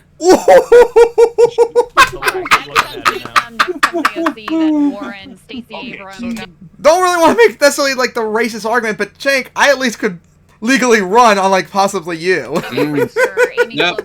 bunch of people were polled. Actually, no, because I'm not old enough. But 2028, I would be. So this gets to a giant misnomer. Name recognition is massively important in primaries. It is not at all important in a presidential race. Do you think that there's any chance that the people, by the time the election is rolling around, are going to be like, oh, I don't know who the Democratic candidate is. I guess I'll just vote against them. No, they're all. I mean, there are many people that really do not know this stuff in America. Cenk, I'm sure you know Americans are fundamentally stupid by and large. Yes. There are many people that don't even know Kamala's the vice president, believe it or not. Which is stunning. How do you not know this stuff? There were millions of people that didn't even know who Bernie was, and he ran twice. The perfect candidate would have been Fetterman pre-stroke. Give me somebody strong, somebody popular, somebody. Yeah, Fetterman is not in a good situation because he's even more pro-Israel than Biden. So I don't think he would have done that well with progressives now. Like, he really hurt his chances. And he still beat he really hurt himself. In Pennsylvania, where Joe Biden he really hurt himself when he came out as pro-genocide. Your recognition isn't high enough to win a primary. I say, look, that's a fair argument against me in particular. But if you say, oh, not enough people know Andy Bashir, and by the time that he is the Democratic candidate and an election rolls around, they're going to be like, oh, who is that? I don't know who he is. I guess I'll vote for Trump. 0% chance of that. I think there are some that would be that stupid, but that is the end of the video. So yeah, that was a very wild and interesting discussion they had. So yeah, we had to say about that. I think Cenk, one, vastly overestimates himself and also vastly underestimates Biden and also underestimates the situation that Trump's in. Yeah. Like, Cenk, you probably can't even run for president legally. You already got humiliated in that one primary ran you had a few years ago in California. What makes you think you're going to have any chance in a Democratic primary, knowing your history? So I don't think you're going to have any impact really whatsoever. But it would be nice if you could, but you not being eligible to run really hurts your chances. You are, despite all the problems that Biden's had, you are massively underestimating him when we saw he has a chance still to win. And of course, you're massively underestimating how bad of a spot Trump is in. Trump's situation is so bad that I still think Biden can win even with his endorsement of Israel's genocide, for crying out loud. That's how bad Trump's spot is. Like, if Trump didn't have, like, all this stuff, like, and also didn't have, like, January 6th and election, all that, maybe I would see him have a chance to win. But right now, I just can't until polls later on the year 2024 say otherwise. So yeah, what are you gonna say about this? Oh man, that's the thing. The problem is that, as I said, Kamala Harris is only supported by racists and sexists, and she would lose to literally every single Republican. Mayo Pete wouldn't help out, would probably not do much. Bet on her. Yeah. Yeah, not looking really good. But hey, good luck, Cenk. That's all I can say, but I don't think you're going to be able to do much, let alone you legally probably can't even run. All right, so now, on to the next topic then. That'll be... Give me a moment. New House Speaker is insane. So remember, guys, back at the beginning of October, we covered this, where the Republican House kicked out Matt, I was about to say Matt Gaetz, no, Mike McCarthy as Speaker of the House, and they spent the last month pretty much trying to argue over who to replace and all that, and they went through so many different people before they finally settled on one. And unfortunately, I'm actually kind of a little surprised they got away with this, because this is actually what they want. Their new House Speaker is a lunatic, a far-right, fascist, election-denying piece of shit. Which, honestly, after the stunt they did, I wouldn't think they were going to get away with it, but they managed to do so, which, hey, makes Force the Vote once again look good in comparison, because now they got what they want. Gee, progressives, maybe you should have done that, Force the Vote for Medicare for All. Maybe we could have gotten something out of it. So yeah, this guy is a lunatic. All right, guys, so the Republicans have officially picked a new speaker. His name is Mike Johnson. He looks like an AI-created Republican. He sounds like an AI-created Republican. And his positions are horrendous. So I wanted to run through them here for you. So listen to this. He's a young Earth creationist. So he thinks the world is 6,000 years old, which means he's... Jesus. Next, you're going to say he's a flat earther, which I guess I wouldn't be surprised. He probably is. Because if you're a young Earth creationist, you're about as smart as flat earther. Geocentrist, etc., etc., etc. Like a hardcore evangelical Christian, a true Kool-Aid drinking believer. He wants to ban all gay marriage. More on that in a minute. Can't do that, buddy. He wants to ban Supreme all Court. Abortion. Wants to cut Medicare, Medicaid. And try and ban abortion. Look how badly you're doing right now with just a few states ban abortion. Now try and force all of us states who want it to be legal to ban it. You're going to fail, so don't try it. Security. Yep. He opposes minimum wage increases. He denies man-made climate change. This guy sounds like Trump pretty much. 2020 election. And he denies. He was one of the main people that tried to help Trump overthrow the 2020 election. So he's an election denier, which should be automatically banned from being able to run. But in many ways, I think this guy is even worse than your average Republican because... it sounds about normal, Kyle. I don't know what you're talking about. It's his position that abortion doctors should be locked up and have to serve time in a hard labor camp. Hello, gulags. Yeah. Hello, so China, we're North talking Korea. About guys here, like, you know, see some similarities with their beloved fascist China. No exceptions whatsoever type stuff. Like ban it from the moment of conception. No exceptions for rape or incest or life of the mother. Lock up abortion doctors and make them do hard labor in a concentration camp. True. And watch, apparently that's somehow not far right enough for these pro-life jackasses. Psycho stuff. Yeah. And on the gay marriage issue, so this is equally as crazy, if not more crazy. In the early 2000s, he penned an amicus brief to the Supreme Court, and it was on I think it was Lawrence versus Texas is the case. Which and legalized basically sodomy. They were deciding whether or not anti-sodomy laws are constitutional. Anti-sodomy laws are basically like, we're going to ban oral and anal sex, we're going to ban gay sex. That also applies to the heterosexual couples, people. Just remember that. Yep. Those laws apply to heterosexuals, too. So, if you want to have your woman suck your dick, that would be illegal in these guys' eyes. You want to do anal sex? Yep. That's illegal. Doesn't matter if they only use it against Basically, our only thing that isn't sodomy is vaginal missionary sex that lasts between 4 and 7 minutes, only for the process of procreation. Yep. In conservative states, even in the privacy of your own bedroom. And thankfully, small government people, remember that these are the small government people. Yet they want to ban you how you want to fuck and all that. Seems very authoritarian to me.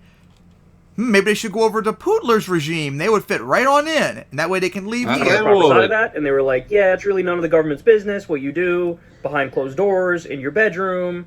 You're not hurting anybody. And this guy penned an amicus brief where he said to the Supreme Court, no, you should keep gay sex banned. And so in other words, not heterosexual only is sex. he against gay marriage, so he's against equal rights on that front, he also truly believes that it should be illegal to have consensual gay sex in the privacy of your own home.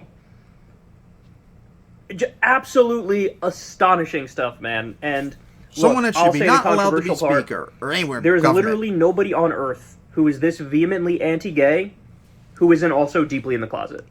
I think this dude, as we know historically, gargling dicks Crowder, I'm waiting for you to come out already.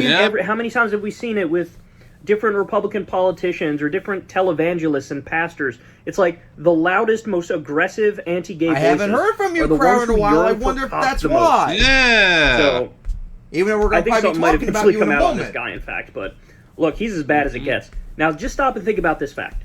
The Republicans were shopping all over the place for a new speaker. They went Scalise, and then they went Jordan, and then they went this guy. They went for so many people. It's amazing. They were like maybe McCarthy again with Jordan as his assistant, and they were. Remember they tried to get Trump to be speaker. Yep. Looking, they couldn't find anybody they like. Who did they settle on? They settled on the guy who wants abortion doctors to do time in a hard labor camp, and the guy who wants to criminalize all gay sex. This is who they settled on. And a guy who wants to overturn the 2020 election. So, we have gone too Matt Gaetz got this is wild stuff. Matt and Gaetz there are got going to be what he consequences to wanted. this, right? Like, these are not people you can negotiate with or talk to. These aren't people who have Biden will be like, yes, logic you or can. rationality. Watch me. So, because I'm an idiot. It's a mess. And I'm going to talk in a second. I'm going to do another segment here where I'm going to tell you the first vote that this guy brought to the floor, and it's a doozy. If I remember it, because I think Kyle covered it, it was condemning Hamas and all that crap with the Hamas Israel. Condemning all Palestinians and approving genocide. So yeah, piece of shit. So we have to say about this. No surprise that he's evil, anti-democratic fascist. I'm actually surprised they got away with it because after what Gates did getting McCarthy out, I thought I guess I'm not surprised Republicans, of course, would support their own in the end, but you would have thought that maybe there's a chance they would be like, nope, as a fuck you, we're not going to do what you want because you took out our person. But I'm not surprised they fell in line like Republicans always do and support what Gates wants, and now he's been vindicated on his scam, on his move. And yet people are going to still act like he looked bad doing it. I don't know, man. It looks like he won. Just me thinking that. All right, so I guess on to the next topic. Will be U.S.-China nuclear arms deal. Yep, I just saw this earlier this morning on Twitter from Reuters, and I think this is pretty important. China agrees to nuclear arms control talks with America. Now, of course, what you're all probably thinking, what is this? Nuclear arms control is like limited to like how many nuclear weapons you can build and stuff like that, and like arms control and stuff like that, and maybe potentially, hopefully, removing them. It's something America and Russia have been doing for decades after the Cold War ended. Now, of course, China, as I think I covered last year, so supposedly, according to American intelligence, they're actually building up their nuclear stockpile of weapons to the point by 2030 they might have 1,000 weapons. Where normally right now they have like 350. Now, that is not good for me in my eyes because that means nuclear weapons in the world have gone up for the first time in like 30 plus years. We have the lowest nuclear weapons in the world since 1955. Can we please keep that going all the way down to zero, which is the ultimate goal? Now, of course, America's been trying to do this with China for a long time, but China's like, you and Russia have like 90% of nuclear weapons in the world, so we're not interested in hearing it, which is true. Russia and America are the biggest nuclear arsenals in the world, so it's really stupid to go after China, UK, France, and everyone else when they have nowhere near the arsenal that America and Russia do. So the goal is, let's lower America and Russia's arsenals to about the same as everyone else, and then we force them to finally negotiate bringing these down. So, and of course, The nuclear arms stuff over the last few years between America and Russia has been like folding each one left and right, with Russia getting out of another one back in February during the anniversary of the Russia-Ukraine war. So not looking good in that regard. So here's what Reuters says. China and the United States will discuss nuclear arms control this week, the first such talk since the Obama administration, the Wall Street Journal reports on Wednesday.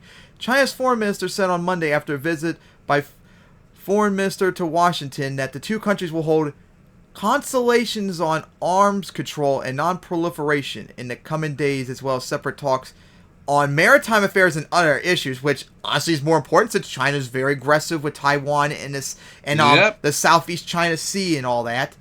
Yep. And I'm honestly kind of curious. Kind of curious still about. Australia's been. You go.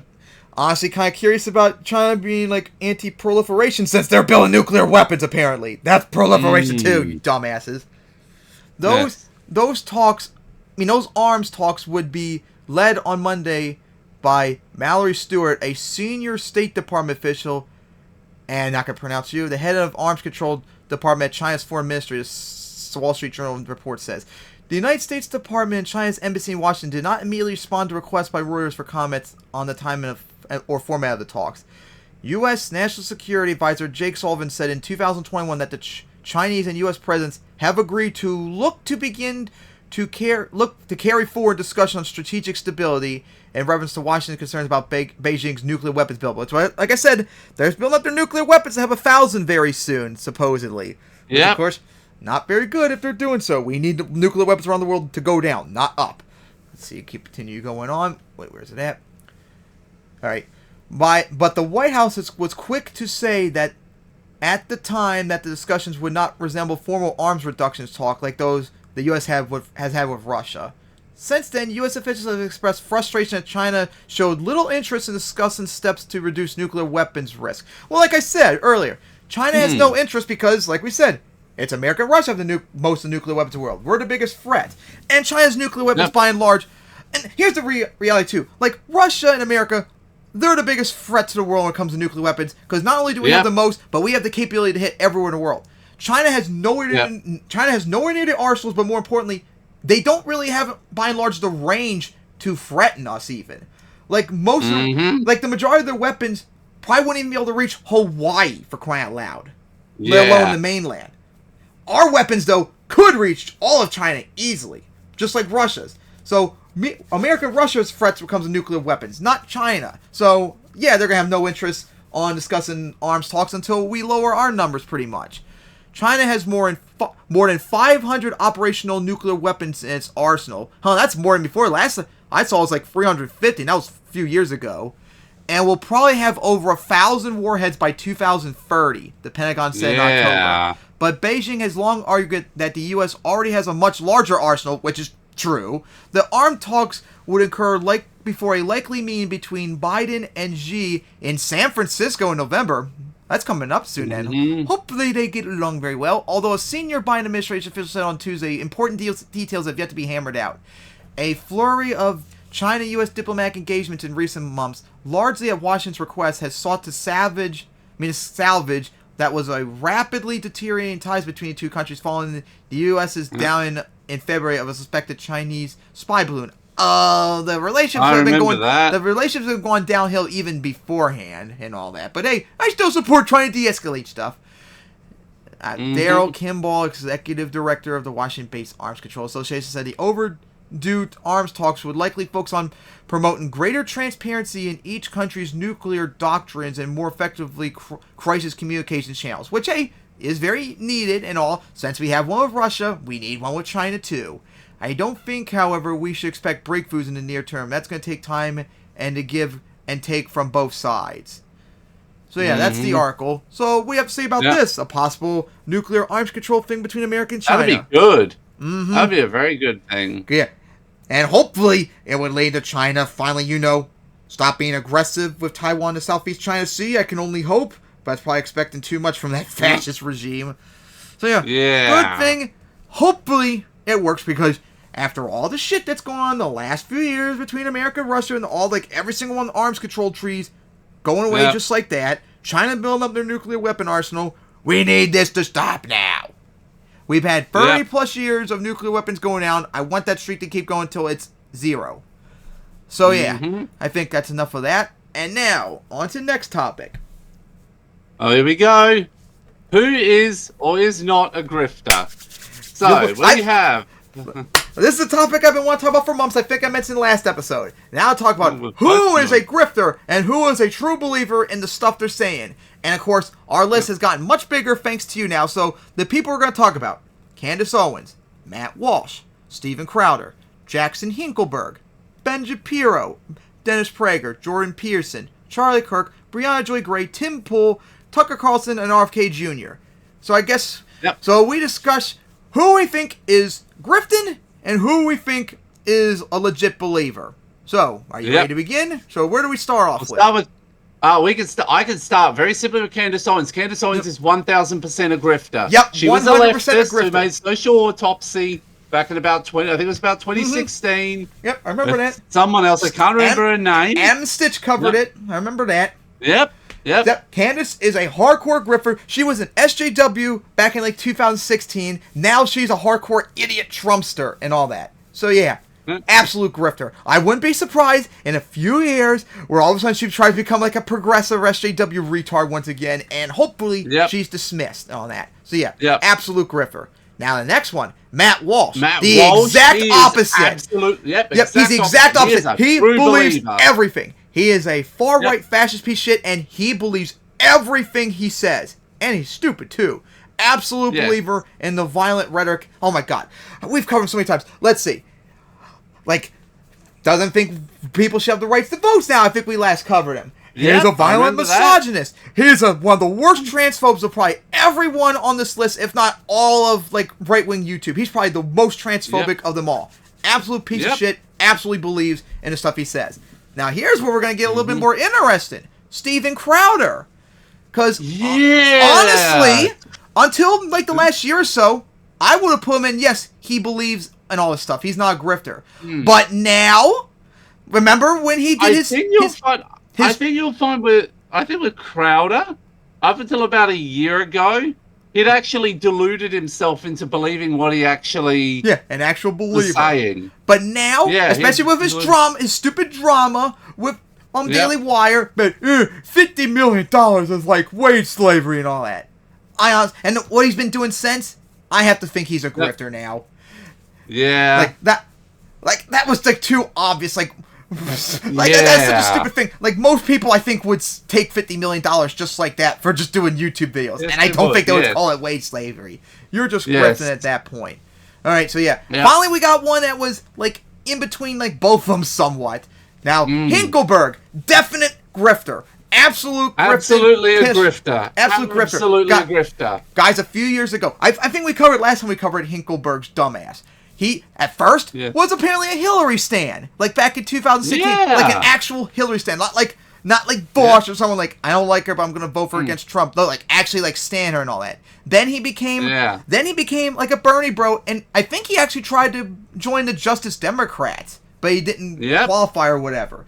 So, then he became, like, one of the dumb leftists. Now he's a hardcore fascist that defends Russia, and now he's becoming, like, a hardcore, anti-Israel piece of shit. Like, he's being, like, hardcore Israel even for us. Like, he's, like, hardcore pro-Hamas and all that. Like, one of the stupider people we have to deal with. Crying out loud. What the fuck, dude? God. Gotta support fascism and genocide some way. I'm not getting any more money from supporting... As long as it's anti-Western. Yep. That's all it is for him. Yep. So, 100% grifter. And then, Benny Boy. Ben Shapiro.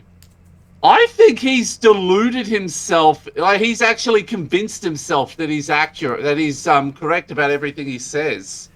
Because my whiny voice is always right, don't you know? Yes. How much? I'd say facts over feelings. How much? Facts over feelings. No, it's feelings over my facts. So, how much do you think? Like, do you think he's a true believer? Mostly. But there are times where he seems like pretty grifty too. Yeah, like, I'd say he mostly believes what he says. With some bits but of grifting. Not like there are things where he's like where you can tell he's pandering. Yep. First tough one on the list too. So now the next one, Dennis Prager. I think Dennis Prager is honestly in a similar vein to Ben Shapiro. I think I think he's like, I think he's more in the middle where like, yeah, that's what I was about to say. A mix of a believing and grifting. Like the stuff he believes himself, he believes legitimately, but he's also got a big university to run and wants to be and needs the support of certain right wingers. So those that he should vehemently disagree with, he's got to bring on as well. And so he's got to compromise himself for that as well. Got to grift to make that money, running Prager poo, as we all know. Yeah. Next up. As I said, there are principled beliefs he has. Yeah. Then, Jordan Peterson, who I haven't heard in a long time. I have not heard that name in so long. What has happened to him now? I know he's like wandering around. He's like wandering around with his sister, having a meltdown every other appearance. But that's really about it. Yeah, he had like 2 near-death experiences. Yeah, we remember talking about that. He had to go to Central Europe to be detoxed. He's a weird one. He's a really weird one, honestly. Do you know any instances where he was a grifter? Because I can't think of any at the moment. No, I think he's a genuine believer. All right. I think he's a believer. That's probably too. All right, so Peterson's Charlie a tough one, but then we get into, we think he's legit. Now, Charlie Kirk, bad enough bad enough he's 2 weeks older than me too. What happened, Kirk? How did you have such a terrible life compared to me? You should have been progressive. So yeah, grifter or not? Kirk. He's an idiot. I don't even want to think about his stupid ass. Maybe he's a mix of both. Because he has to grift. He definitely has to grift to Trumpsters a lot in order to get any sort of relevance. Because that's all he has is being a stupid Trumpster. Yep. But I'm sure he believes a lot of the stupid stuff he says too. Yeah. I think we cover him also being one of those idiots that think some people should not be allowed to vote. Gee, I wonder who that could be. So probably a mix of both. All right, then I guess next up, Brianna Joy Gray. Honestly, after watching her argument with Kyle and Crystal recently, I think she's more in the grifter camp. Although but she's not full on like Candace or Hinkleberg. She's more between. She's between Kirk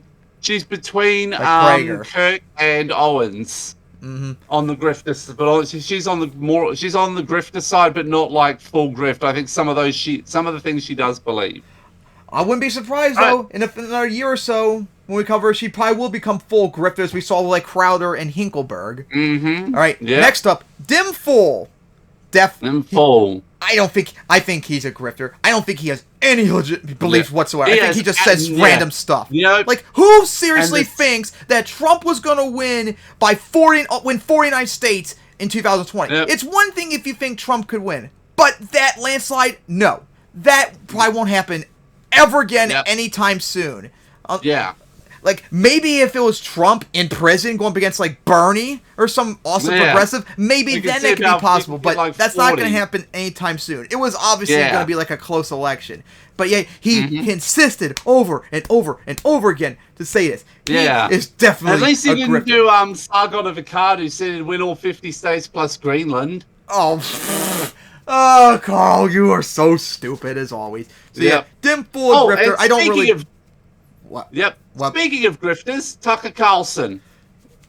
Though I also think to a degree Carlson's like deluded himself. I think he's a mix of grifter and delusional. I think he's probably going. I think he's going probably more into grifter camp because now he doesn't have the money from Fox News to pay him off. So now he's desperate. That's why I said speaking of grifters, Tucker Carlson, and I'm gonna say probably RFK Jr. is too. He's a grifter as well. A grifter. All right. So let's see. Did he officially become an independent now because he was been fretting it for like months? Yes, I think he has. Yep, I would not be surprised if he's a grifter. Like, why would you run in the Democratic Party? You know, even your own family doesn't even want you to run, for crying out loud. It's all about desperation, about his anti-vax bullshit. Yeah, I could see him being a grifter, but maybe somewhat believe his stupidity. So that's all the people, so let's go from all again. Candace, full grifter. Matt Walsh, fully believes. Full believer. Crowder, I think he's more of a grifter now. Yep. Hinkleberg's a full, is a complete grifter. Yep. Benny Boy's a mostly believer. with some grifting stuff. Yep. Prager is like in between. Like probably, Prager might be the most balanced of everyone on this list. Yeah. Maybe. Kirk probably, Kirk. Peterson probably believes what he says, maybe a little bit of grifting. Kirk is probably both. Yeah, I think I still line towards more grifty. Gray is more grifty. I think she's going to become even more grifty as we go on the years. Yep. Tim Pool is a complete grifter. A total grifter. Carlson is Carlson and RFK. Tim Pool, Tucker Carlson, and RFK are all total grifters. Carlson's definitely became probably more of a grifter after losing the Fox News money. Wouldn't be surprised to become more later on. And RFK, same thing as well. Man, that was absolutely fun covering those idiots and exposing them too. So guys, don't be a grifter. Believe what you actually believe, not because to make money. Looking at you, Hinkleberg, especially, like the most obvious. Oh my god. Oh my god, he's been flaunting now. He's got like 2 million followers on Twitter now because he's become like pro-Hamas and all that. Like his numbers have exploded. Of course he has. He's probably a lot of those. I just remembered. I just remembered seeing on his Twitter the other day. I don't know if this is real or if it's Photoshop, but there was a tweet of him with a picture of him with Pootler. Oh god. I find that hard to believe if that was true. Yeah, same. Like even you, the biggest Pootler ass kisser, I don't think he would want an American nearby him. Oh, I find that a little hard to believe. Oh man, he would. I know he would have such an orgy thinking about being so close to him. But that he would.